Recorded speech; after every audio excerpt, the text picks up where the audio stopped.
I am going to try my best to condense this as much as possible. My fiancé, 26, and I, 25, have been together since 2018. We have two children, a 5-year-old girl and 2-year-old boy. My fiancé also has an older 10-year-old son he conceived while he was in high school, whom we have every weekend. My fiancé and I got engaged in December 2021. About a week and a half after this, I found out that a woman he had been cheating on me on and off with for a little over a year has just had her baby, and he was the father. No, this was not the only person he had cheated with during that time frame either. Mind you, at this time I am 7 months pregnant with my son at this time as well. At the time, he was telling me he had stopped talking to the girl. As I'm sure you can imagine, at that time I was a bit younger, so was she, and during the cheating and baby situation we exchanged a lot of unpleasant interactions. Since then, he has kept up the narrative that he hasn't slept with her or anything of that nature since. Fast forward to June the following year, my fiancé goes to prison for a year. When he came home, things were supposed to be different. But instead, here we are present day, and I don't feel like I am wrong. As I'm sure you've figured out by this point in my explanation, yes, I decided to stay. I just don't trust the situation based off how things have been moving the past few months.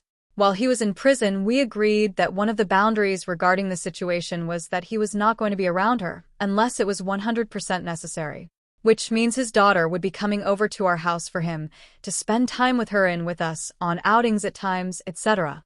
He promised me I would not have to worry about this given the circumstances. But the other girl, we will call her T, hates the fact that he's not around her and is not with her, so she doesn't allow her to come to our house.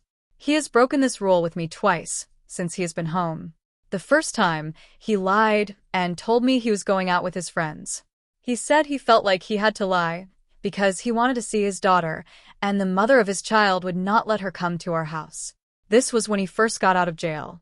I made a huge deal about this, and to my personal knowledge, he has not seen her in months due to the fact I wanted him to have my back. T is a very weird and manipulative person. She named her daughter after my daughter. I would tell you guys the names so you would understand how similar they are, but it would be a dead giveaway of my identity because my daughter's name is very unique. But trust me, it's like a 2-letter difference. My fiancé did not have anything to do with the name. She did not allow him in the hospital for the birth, or to have any input during her pregnancy, due to the fact that she knew he was hiding the fact that she was pregnant from me and was angry at him. She pretends like she wants her daughter to have a relationship with her brothers and sister, but really all she wants is my fiancé to come over to her house and spend one-on-one time with his daughter. There has also been several times in the past 2 years that her and my fiancé have not been messing around, that she has tried to sabotage our relationship. Regardless of any of this, I do not speak to her. We have absolutely no interaction. But he recently has been telling me that I just need to get over it and allow him to go over there. We got into a huge argument about it recently, which ended in him telling me that it didn't matter how I felt about the situation and that he was going to go down there with her and her family to take his daughter to the zoo to celebrate that her sickle cell results. I realized that I did not mention that the little girl does have sickle cell. She would sometimes have small flare-ups. So in that specific scenario, I do understand not wanting to be around a bunch of people due to sickness. However, her mother would take her to church, parades, birthday parties, swimming pools, etc., and all kinds of other outings with her friends and family, but for some reason her sickle cell was one of her reasons as to why her daughter can't come to our house to spend time with her father. I am tired of always been told that I am the reason why he cannot see his child when in reality, T quite, obviously, still has feelings towards him and only want him around her secluded.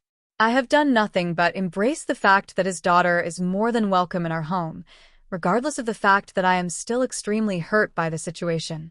I just feel like if I have to put her feelings toward him, as well as my complete utter hatred for that girl aside for the betterment of his child, then why does she get to dictate the fact that my fiancé needs to be around her like they're some individual family or something?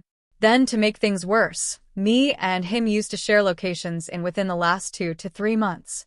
He stopped sharing his location with me and refused to share it back.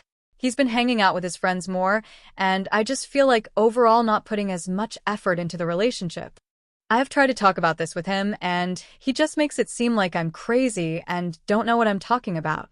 There's been times I have called him when he told me he was hanging out with his friends, and he won't even answer the phone, but he'll text me, and I find that strange.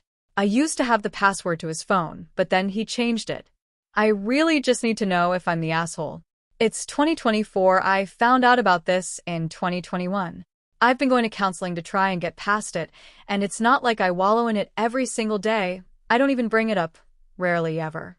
But it stings. Some days I sit back and think and cry, and try to quickly make myself stop crying. But it's like he expects me to pretend like it didn't happen. He has outright told me to get over it. I just feel like it's a perfectly reasonable and fair request for him to not be around her if he is truly serious about us having an actual adult relationship with healthy communication and boundaries.